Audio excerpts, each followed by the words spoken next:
Hello, everyone, and welcome to today's Dynamics 365 Tech Talk. Today's topic is preparing for finance and operations service protection API limits. My name is Leslie, and I'll be your moderator today. We are broadcasting this session through Teams live events, and the audio can be heard through your device speakers. This session is being recorded on behalf of the Microsoft Corporation. When you join this event, your name, email address, and/or phone number may be viewable by other session participants in the attendee list. By joining, you're agreeing to this experience. The recording will be available on the Tech Talks Community Dynamics page within 5 business days. If you have questions for the presenters or need support, please use the Q&A panel located on the right side of your screen. Our presenters will be responding to your questions throughout the event, and there will be some time at the end for additional live Q&A. All right, thanks for your patience during these announcements. Presenting for us today from Microsoft, we have Jared Hall, Principal Program Manager. Jared, welcome, and the floor is all yours. Thank you, Leslie. So welcome, everyone. Good morning, good afternoon, good evening, wherever you are, from wherever you're joining us from in the world. I am Jared Hall. I'm a Principal Program Manager at Microsoft. And today for this presentation, we're talking about service protection API limits. As the name indicates, these are upcoming limits on our OData and custom service APIs for finance and operations that help us protect the service. I'm joined in this presentation by Rahul Agarwal, our Principal Engineering Manager, and the two of us are joining from the Seattle, Washington area in the United States, where the rain just doesn't want us to see the sun this morning. But we're also joined by Saurav and Snee, who are joining us from our Microsoft India Development Center in Hyderabad. And through the presentation, we have some slides that we'll go through to talk about the service protection API limits. But as we go, Rahul, Snee, and Saurav will all be assisting with Q&A. So please keep the questions going throughout the presentation using that Q&A function in Teams. But also, as Leslie said, at the end, we'll make sure there's plenty of time for additional live Q&A if there are other questions that we need to go through at the end of the presentation content.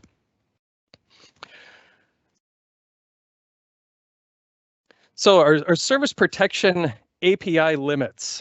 The goal of these limits is to protect the service so we can ensure a consistent availability, reliability, and performance of the service. These limits protect against extraordinary usage, such as sudden bursts of high incoming API traffic that can severely degrade the service performance and cause service outages. When these service degradations or outages occur, our service engineers on Microsoft's side who run the service have to work with customers through the outage to resolve the issues. So we have service level agreements that guarantee the uptime of the service. These service protection API limits then are a proactive measure that help us prevent the issues from occurring and help us meet those SLAs. So that's the overall goal of these service protection limits. And through the presentation, we'll dig into the detail of what these look like. There are 2 limit types on the limits for the custom service and OData APIs. The first one is resource-based. These limits are based on thresholds of environment resource consumption. So this is aggregate usage of environment resources, the web server, the database, those resources that are available in the environment. As all users consume those resources, we have thresholds that once those thresholds are exceeded, we begin to throttle API usage against that environment to ensure that the environment is able to stay up and perform at levels that are expected for our service level agreements. But these resource-based throttlings, if you're using for throttling against the aggregate usage of resources, we allow you to set priorities, and we'll take a look at what that looks like. But the resource-based throttling isn't new. This has been enabled in environments since version 10.0.19 with PU43. So this is something that has been live in environments and that you've been working with for a while. The new throttling limits or service protection API limits that will be added in the upcoming release is user level. So while resource-based throttling protects against aggregate usage and consumption of resources on that environment, user service protection limits protect against individual users, high bursts of incoming traffic from a single user that threaten to bring down the service or cause an outage for that service or harm the performance and degrade the performance of that service from an individual user or integration. There are three specific limits that we'll look at in detail as we go through this session. And these will be rolled out beginning with the 2022 release wave 2, which is coming up in October.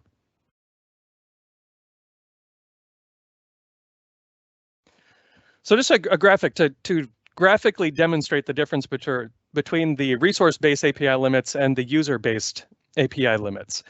With resource-based, this is the aggregate consumption of resources of the environment. So as workloads make calls against that web server, that consumes resources that are available on that environment.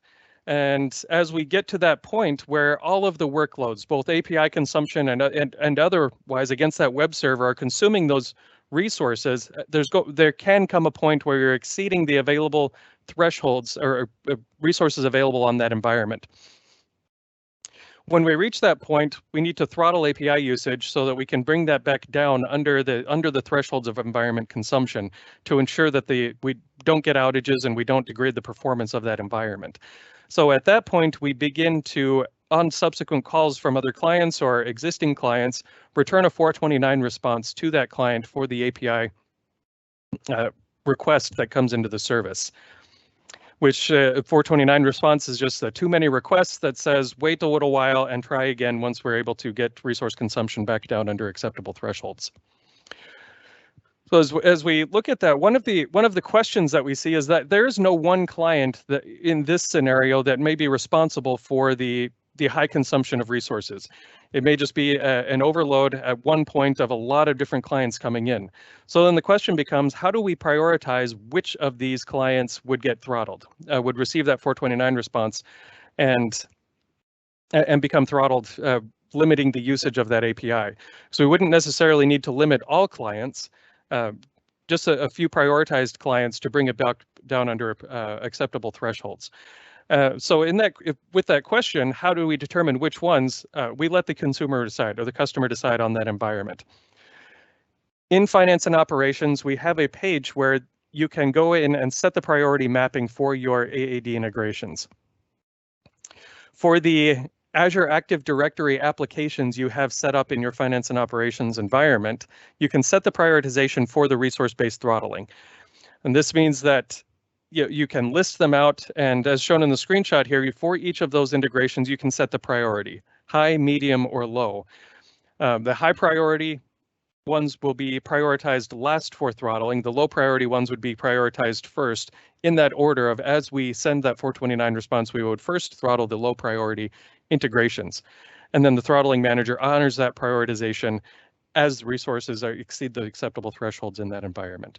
So that's resource-based API limits on that environment that have been available since PU43.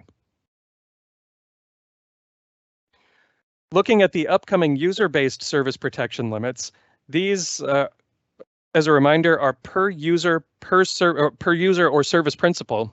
We call them user-based service protection limits, but they can also be looked at from an integration perspective as a service principal per server, per web server or AOS node on that environment. So most environments will have multiple web servers available to them. So these limits are per user, per web server for that environment. And they're broken down into three categories. The number of requests for that user, which is the cumulative number of requests made by that user within a 5-minute sliding window. So over the last 5 minutes, if that service principal makes more than 6,000 requests against the API, then that 6,000 first request will receive a 429 response saying, wait a little while and then retry after your retry after limit has been exceeded. The next one is execution time. So the combined execution time of all requests made by that user cannot exceed 20 minutes within a 5-minute sliding window. So if you have concurrent requests from that user, and each of the cumulative execution time of those requests within that 5-minute sliding window exceeds 20 minutes of execution time, then the next response will receive that 429 too many requests. And then the third is the number of concurrent requests. for each individual service principal, you're limited to 52 concurrent requests against the environment. So something that to note is that as we've set these limits, these specific numbers are the result of about a year-long analysis that we did against across all environments for the finance and operations service. We looked at all of the usage of APIs, the OData and custom service APIs across each environment, and did an analysis against service outage requests that we had coming into our service engineers to see what are the thresholds at which our environments become in danger of either performance degradation or outages. So what can our service actually handle? And balancing that against the needs of what customers are actually using in their day-to-day business usage. So looking at the actual usage of environments, we were able to see where the need actually is to set these limits so that we're not negatively impacting business operations for each of our environments and customers. That's an important principle for these service protection limits, is that we don't have an outsized negative impact against regular business operations. These service protection limits are to protect against extraordinary usage, the high bursts of incoming traffic that threaten the environment resources. So these limits, as we went through that year-long analysis of looking at the environments, these numbers are well above what the typical usage is. So a concern that we've had in talking to customers is, what do I do if these limits aren't high enough? And we can work through that question with each customers, but something to note is that the odds are that you are not going to, that these limits are well above what you're currently using. And you may not even notice a difference. So we'll talk about mitigation strategies and things that you can do, some handling that needs to be in place in your integrations to handle these limits if you do come to these points. But the odds are it's just a handful of customers that currently exceed these limits. The odds are that you may not even notice that these limits go into place. So that they're high enough that the typical usage isn't going to reach these limits. But as we go through it, we'll talk in more detail of how to handle these limits. Some handling that needs to be in place for a 429 response, and things that you can do to optimize your usage of the APIs so that you can ensure you're staying below each of these three limits with the user-based service protection limits.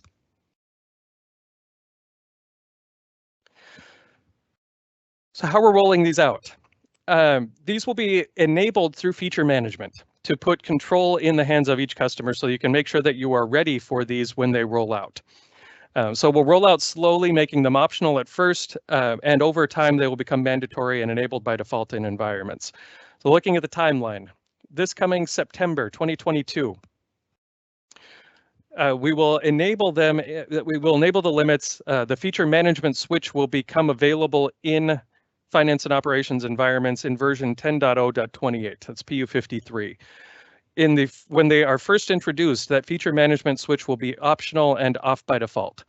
So this gives you the opportunity in a sandbox environment, for example, to go in and turn on the limits, begin testing integrations, see how these are going to work with your environment and integrations. Make sure that the handling that you have in place for 429 responses is working correctly, and just doing general testing with these optionally in an environment as needed. Next month, the next month in October 2022, is version 10.0.29, platform update 54. This will be the 2022 release wave 2 major release. And in that release, the feature management switch will continue to be optional, but it will be turned on by default. So any environment that is using APIs will automatically, by default, have these API limits applied to those environments, these new user-based API limits applied to the environment. And any integrations may begin to see a 429 response if you do exceed the API limits. However, we want to make sure that customers have the option to be ready for these limits, that you have had the opportunity fully to go through and add that 429 handling to optimize your integrations, to make the best usage of those APIs, to make sure that you have maximized throughput and are ready for the limits. So in the 2022 release wave 2, you'll have the option to turn them off. if you need just a little bit more time in, for example, a production environment to prepare your integrations and make sure that you're ready. And you can turn off that switch. However, it's 6 months later with the April 2023, this is in Platform Update 56, this will be the 2023 Release Wave 1 major release. And at that point, the feature management switch will be turned on by default and will be mandatory. With that release, you'll no longer have the option to turn off the API limits, and they will automatically be applied to protect the service for all finance and operations environment. So it's about a year from now that these API limits will be fully rolled out and mandatory in all finance and operations environments. So giving opportunities to make sure that you have gone through and looked at the responses that need to be handled in your integrations, making sure that you have the throughput and availability to make sure that it meets the needs of your environment before that April 2023 timeframe hits and these API limits become mandatory.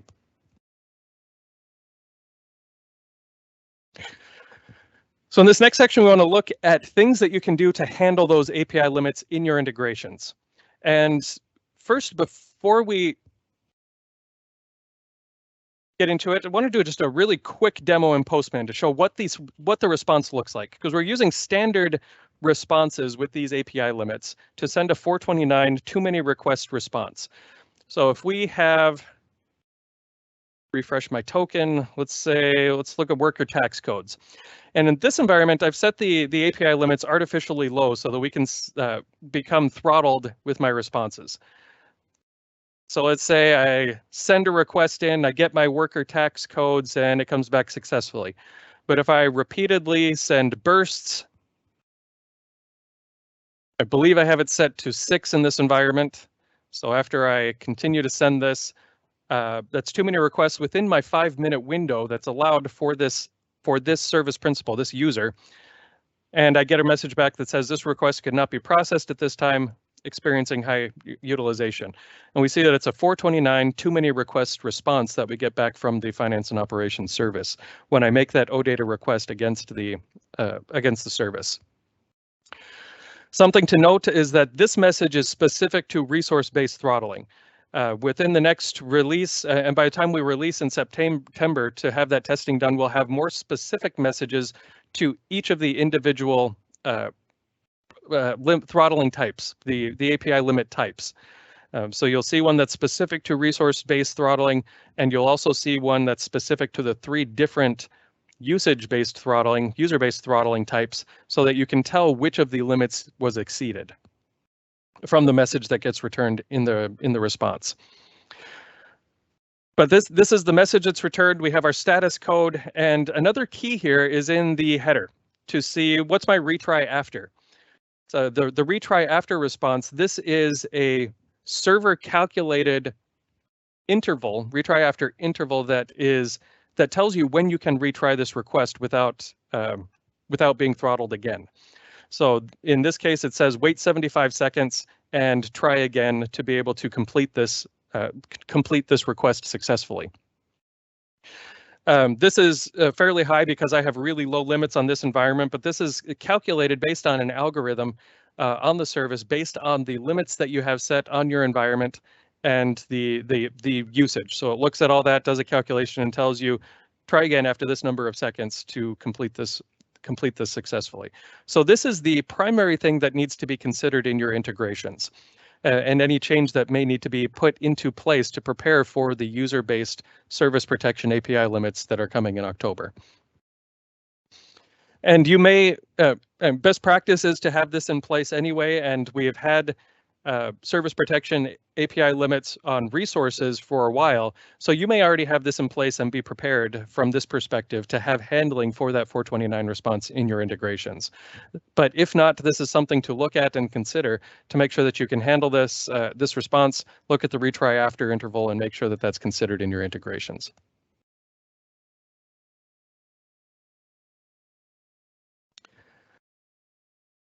So as you look at how to handle that 429 response, there are a few things that you need to take into consideration. One of them is the integration type. So there are three types that we look at and kind of break these down into three categories from our perspective on the service side. The first is the interactive client applications. So these are those client applications where each user signs in and authenticates against the service. And in this scenario, each user, the API requests for this integration are done within the context of each user that's authenticated in the application. And because each of the service protection API limits for user-based service protection API limits are per user per web server, that makes it a little bit, the typical usage of these applications won't hit those service protection API limits. The service protection API limits are high enough that it should be rare for an individual using an interactive client application to really encounter them during normal usage. However, it is possible.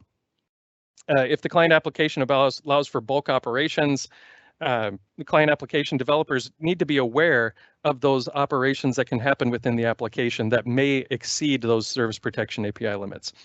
For example, if you have an application that allows you to multi-select within a list, for example, hundreds of records at a time, and multi-select and select an action that performs an API request for each of those multi-selected records within the list, like a posting. Multi-select 1,000 records and post that would make an individual request against each of those individual records. So there are client applications that do allow for those kinds of scenarios. So that's something that needs to be considered within that integration and application to ensure that if those bulk operations can occur, mitigation strategies are put into place to make sure you're optimizing the use of those APIs and not exceeding the limits. So it's, and there are things that can be taken into consideration in those scenarios. Another consideration application type is anonymous users. So for example, in an application, you may have something like a reseller portal where the reseller wouldn't necessarily authenticate. It's anonymous authentication against the service. So each of the API requests against the service are done within the context of a single service principal, and all users in the application don't authenticate, and so all those requests are done within a single service principal. In these scenarios, it may be more common for you to be concerned about those service protection API limits because the number of users are all counted against the single service principal, some service principal's API limit. So the workloads that are done within that application would be considered and something to look into as with mitigation strategies that we'll discuss. And then the third is data integrations. If you're doing bulk data integrations against the service, then you would need to consider things like batching those requests and making sure that the batch size is an appropriate size so that you can balance that out of the usage and we're not exceeding any one of those service protection limits.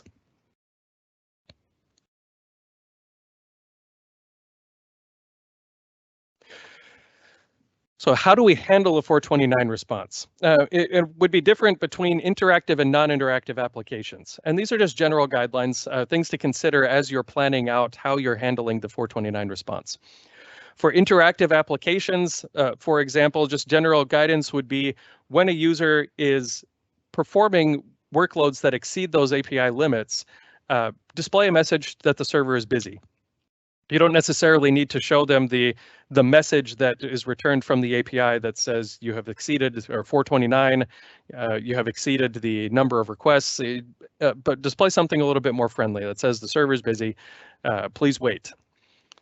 But in that scenario, you can wait and then retry the request after that retry after logic, but provide an option to cancel the operation.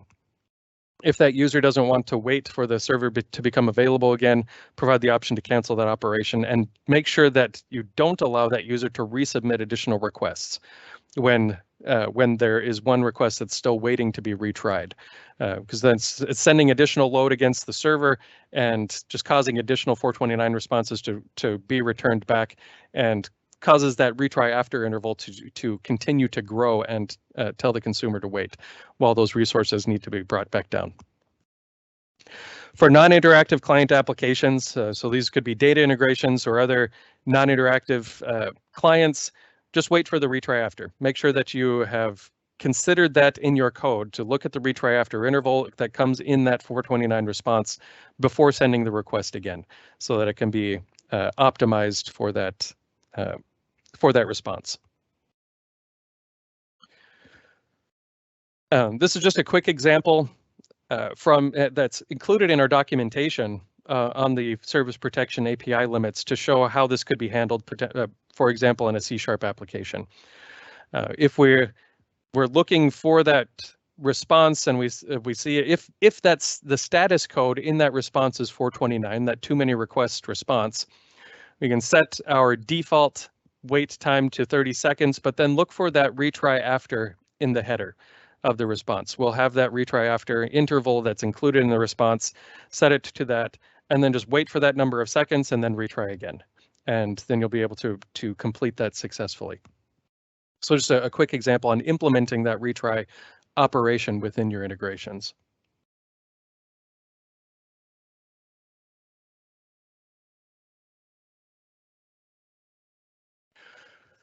So looking at each of these limits in a little bit more detail. The first is the number of requests that within a 5-minute window, that user integration service principal is limited to 6,000 requests per web server for that environment. And want to emphasize per web server because if there are integrations that require more than 6,000 in a 5-minute window, make sure that you're balancing that out over the number of web servers that you have available for that environment. For interactive clients, recommendation is to decrease the total number of records that can be selected. So in our previous example, we talked about being able to multi-select records within a list page in that interactive client application. If I can select 1,000 records and select one action that performs multiple calls or a call per selected record, then it's possible for us to get over that 6,000 per 5-minute window, if that's something that's allowed in the application. So the recommendation there would be limit the number of records that can be selected. If it's looking like you can exceed that limit fairly easily with the workloads that need to be done, just limit the number so that you're keeping it below that threshold, and we can optimize the use of our API resources. Another option, though, is to combine those selected operations into a batch. The Finance and Operations service for OData allows up to 5,000 operations per batch. We'll talk about that in a little bit more detail. We don't recommend that you automatically set that to the default to be up to the 5,000, but look at combining those operations into a batch so that rather than 1,000 individual API calls, we can batch those up and send those as a single API call. That does need to be balanced, though, against execution time, because if you have batched all of those up into a single request, that takes a significant amount of time to process that operation on the service, you may run into this execution time limit.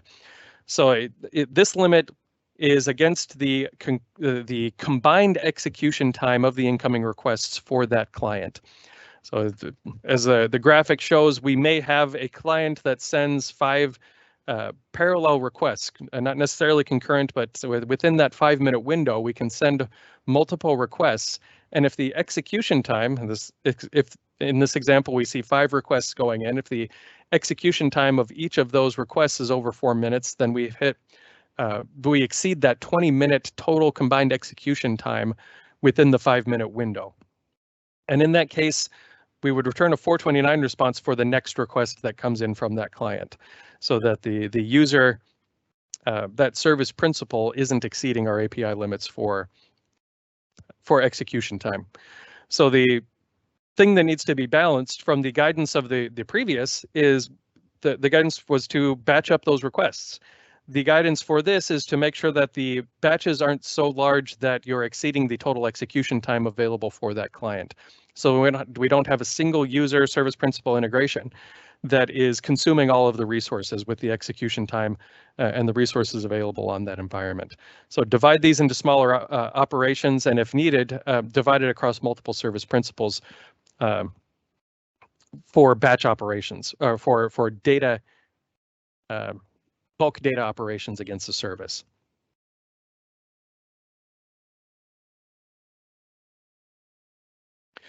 The next is concurrent requests, that you can send parallel requests against the service, and we're limited to 52 concurrent requests. This number tracks the number of concurrent requests per user. So we have if you run into this, your error message will be returned that the number of concurrent requests exceeded the limit of 52. Client applications aren't limited to sending requests individually in succession. The client can apply the parallel programming patterns or various methods to send multiple requests simultaneously, which if the limit on the number of concurrent requests exceeded, then you'll get that 429 response back from the service.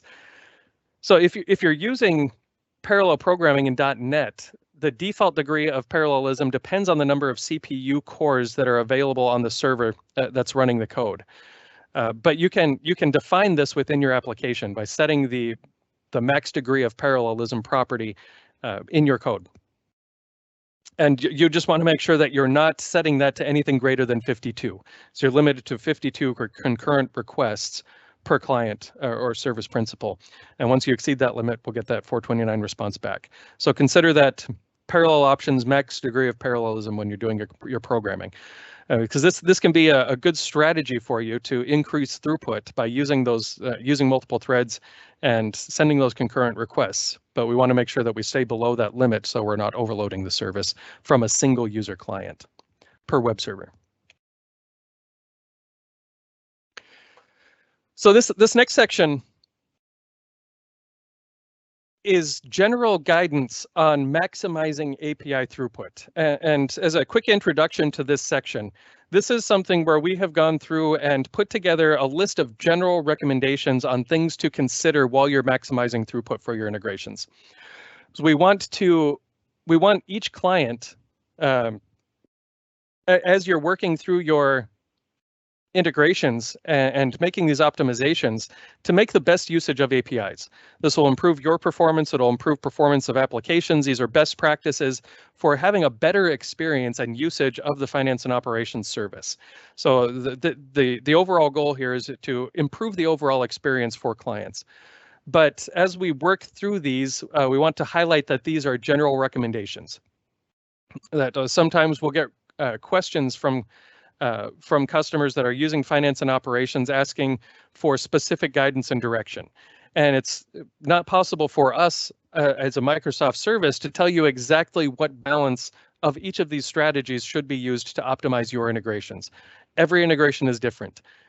You'll have different workloads, different integration types, different number of APIs that are being called, the different level of APIs that are being called, the different number of users, different number of clients. So there's a lot of different factors that come into play as you're optimizing your integrations.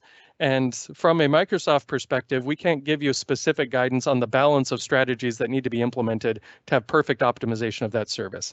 It's something that these are guidelines that need to be considered and something that you might need to tweak as you're working through optimization of your integrations.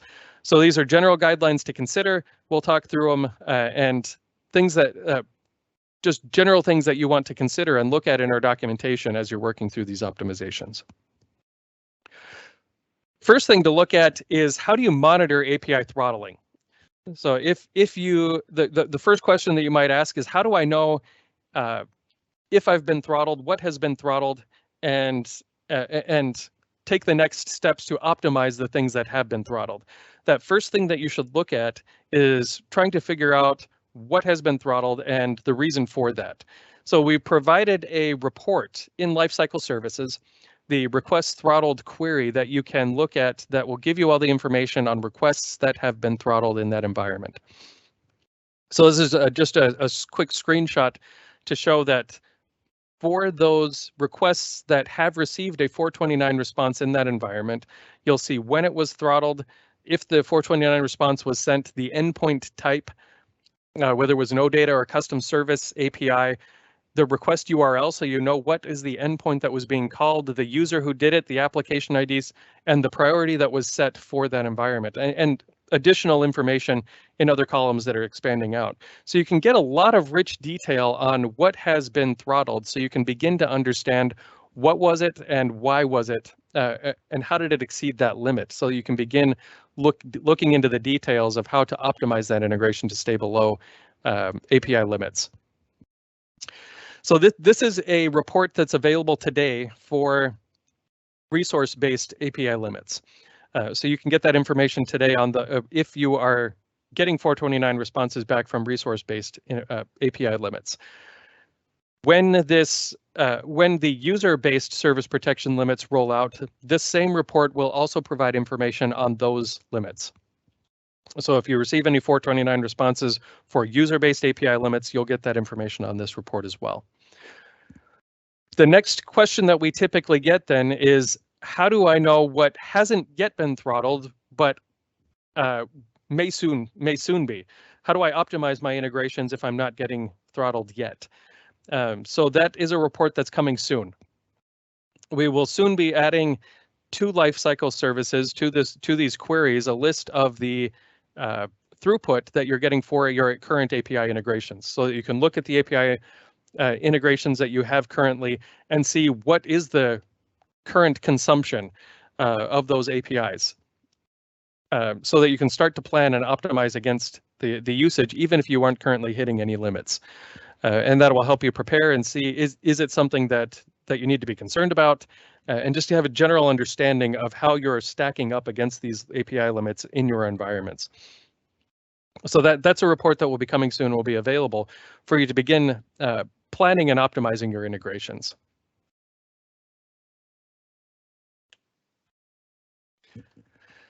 This next slide is just the general guidance that we referenced, and looking through general things to look at when maximizing throughput of your API integrations. The first one, general guidance, we've talked about it previously, is making sure that you are using that retry after interval. Let the server tell you when to retry the request to be able to maximize that throughput. This is handling that should be included in all of your API integrations, that if you receive that 429 response, the server is already calculating the best or the most optimized interval for you to retry that request successfully. So let that server tell you the best time to maximize your throughput, and make sure that that's implemented in each of your integrations. The next one is using multiple threads. For those your integrations, they might be just quick individual requests against the API, and depending on the nature of those requests, you may be able to achieve optimum throughput just by increasing the number of threads that are being used on your integrations, and sending parallel concurrent requests to be able to optimize that throughput. But make sure that you're not exceeding, if you're doing parallel programming, make sure that you stay below that concurrent requests, the max degree of parallelism of 52.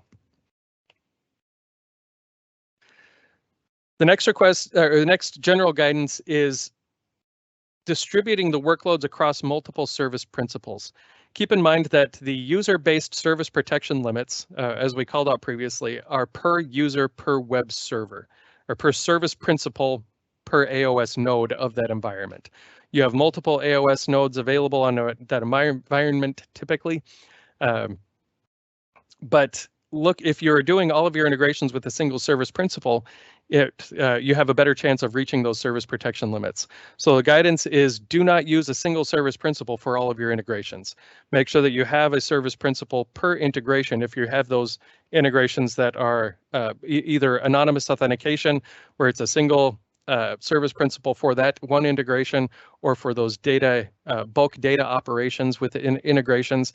Make sure that each of those isn't using the same service principal across integrations, that you have those broken out and you can spread those across multiple service principals.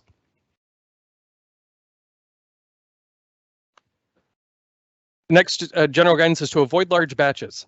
So as we discussed previously, this requires some balance, that you want to avoid large batches, use batching as a strategy for working around the total number of requests limit, but avoid large batches.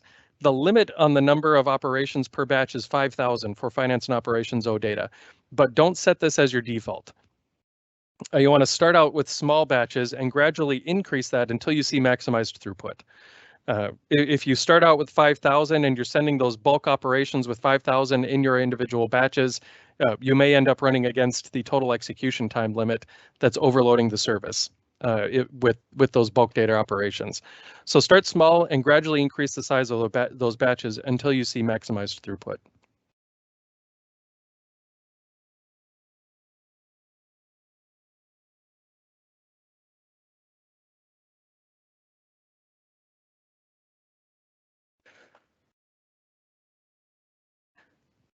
This next point is around removing the affinity cookie. When you have integrations that are registered in Azure, the Azure automatically adds an affinity cookie to that to the request or the response, so that this enables you to keep affinity with the web service or the web server that request goes through, which can be helpful depending on the integration type that you have. So the scenario here is when you have an integration that makes an API call, and you have 24 web servers available in that environment, that API request could be sent through, we'll say web server number 1. And the API request goes into that web server, and you have subsequent API requests for that integration. The affinity cookie that's sent back to the client with that makes sure that subsequent API calls go to that same web server. And this can be helpful if you need to use cached data. This helps you optimize that if that initial request goes to the web server and caches some data that needs to be used on subsequent API requests. Keeping that affinity cookie can help you optimize that integration by using the cache data going to that same web service or web server. However, depending on the integration, you might not need that cached data. So because the user-based service protection API limits are per user per web server, you may want to be able to spread that load over the 24 web servers or whatever number of web servers you have available for your environment, and spread it across that load so you're distributing it across multiple web servers. If your integration doesn't necessarily need to keep and reuse that cached data. So when that cookie is removed, the requests are routed to any eligible server, and you can then spread your API load over multiple web services, keeping that individual integration below the web server, the API limit for that user on that individual web server. So it's something to consider. So we wouldn't say specifically that you should remove this affinity cookie, but it's something to consider depending on the integration type that you are using for that environment. If you need the cached data, you may want to keep that cookie. If you don't need that cached data and you're just looking at optimizing the API throughput across multiple web servers, then removing that Azure Affinity cookie may help you optimize the throughput by utilizing multiple web servers of that environment. And last, optimize your connection. So in our documentation, we have a little bit, a few other notes on this, but you can increase your throughput just by optimizing your connection, which there are some strategies for that when you're doing .NET programming to make sure that you're optimizing the connection of your integration against the environment. So these are general guidelines, things to consider as you're working through your integrations to make sure that you're making the best use of these OData services and custom API services that are offered for the finance and operations service.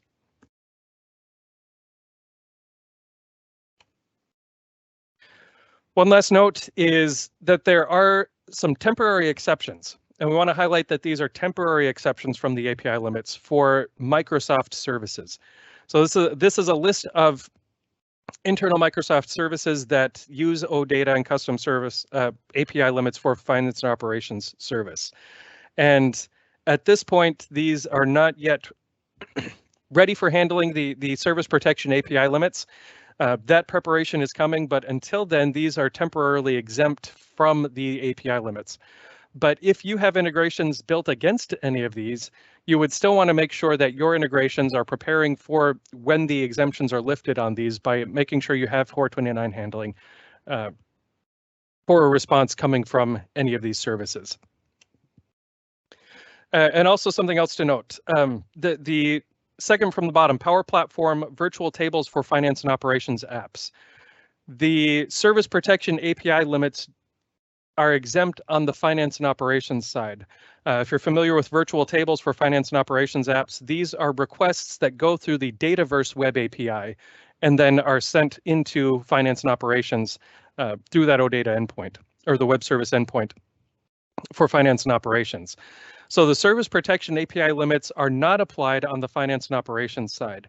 However, there are very similar service protection API limits on the Dataverse side that do apply to finance and operations virtual tables.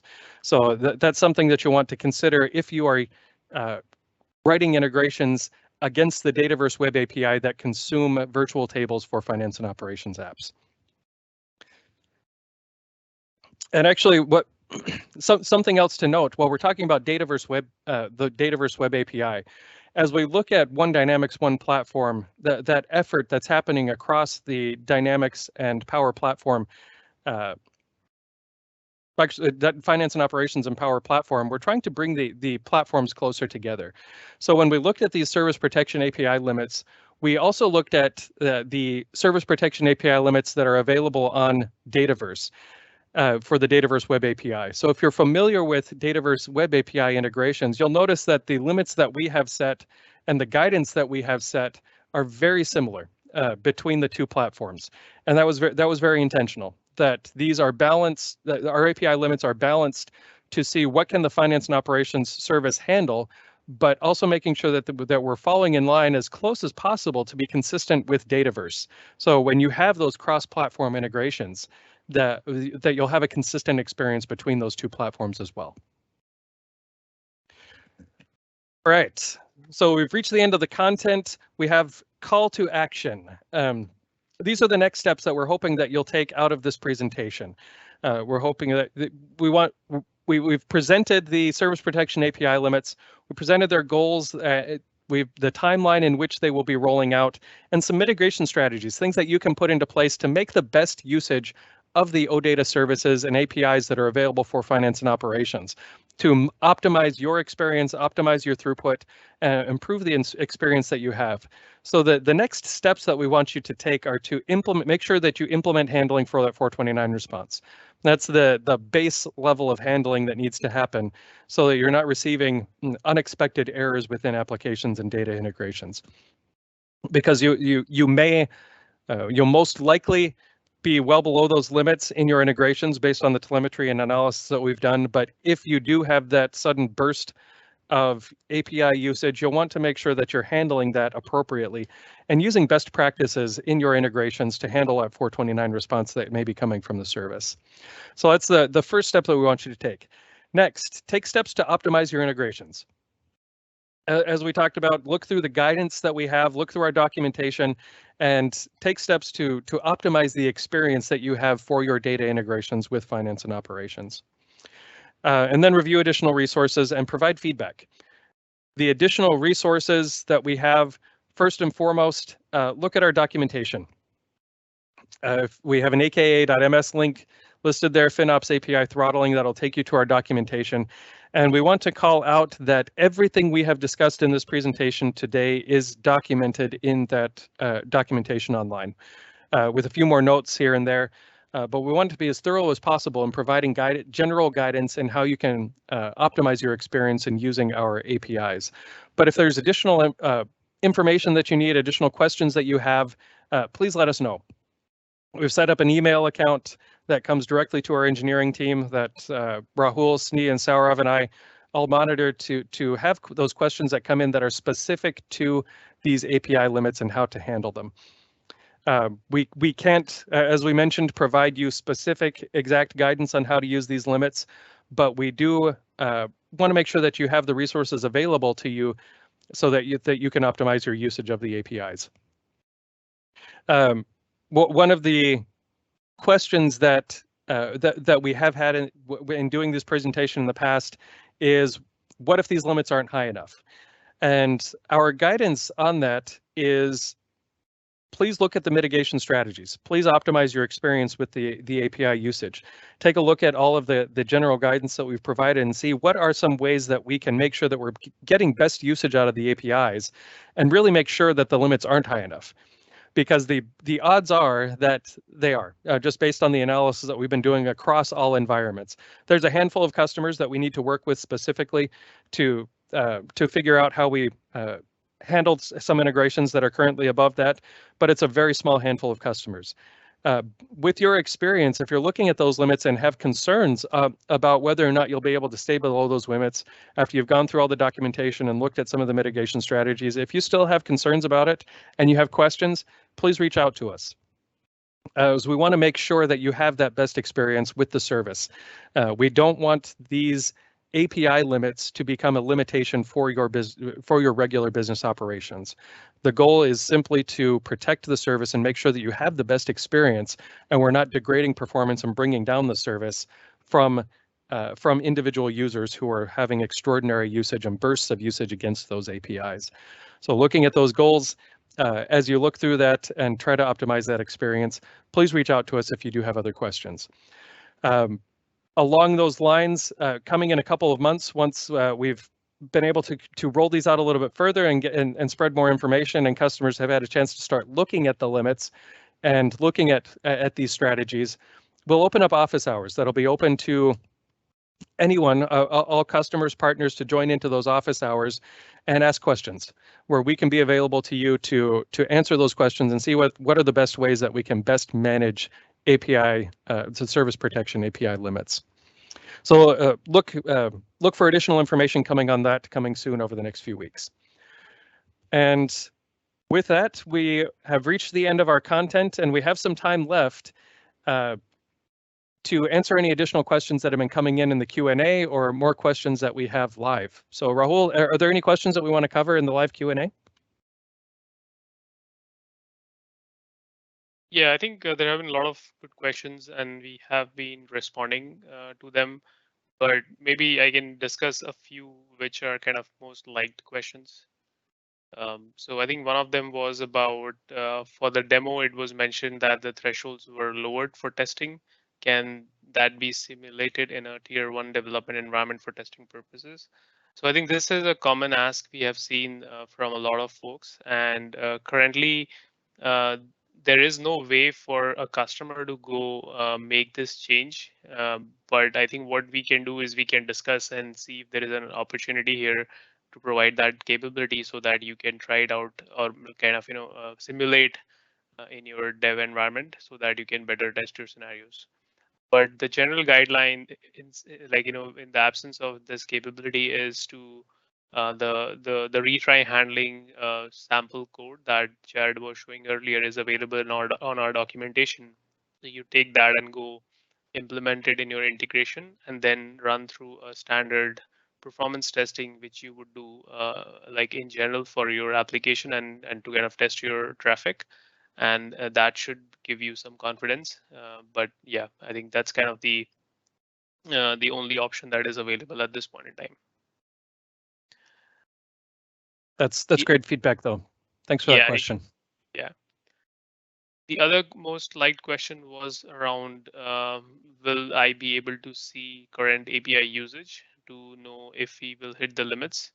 And the answer is yes. I think there were 2 reports that we are publishing in LCS, one where you can see your current usage, and the other report which will tell you which API endpoints and which users are going to get throttled or kind of reach the limits if you do not take any action. So that those 2 reports should be available soon. I think there are a few more questions. I think it's related to, again, simulating in a tier 1 environment. So that's something that we are considering. I will consider and kind of get back. Let's see.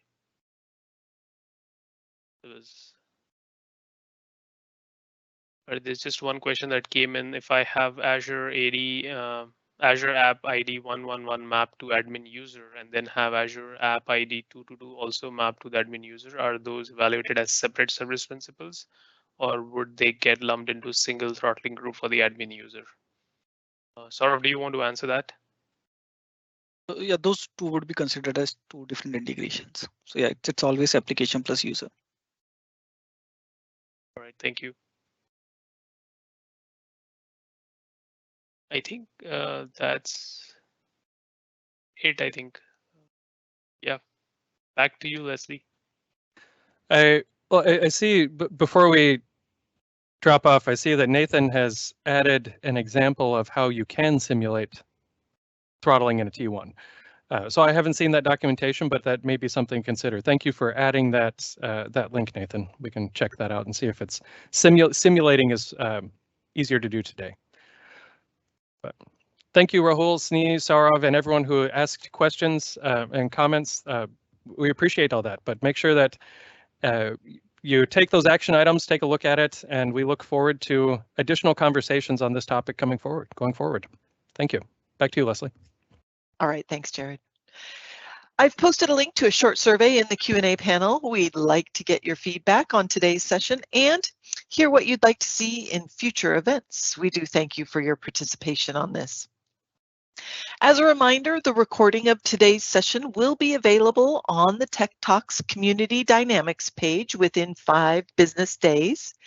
And I'd like to extend a big thank you to our presenters and audience for joining us today. We hope you have a great rest of your day.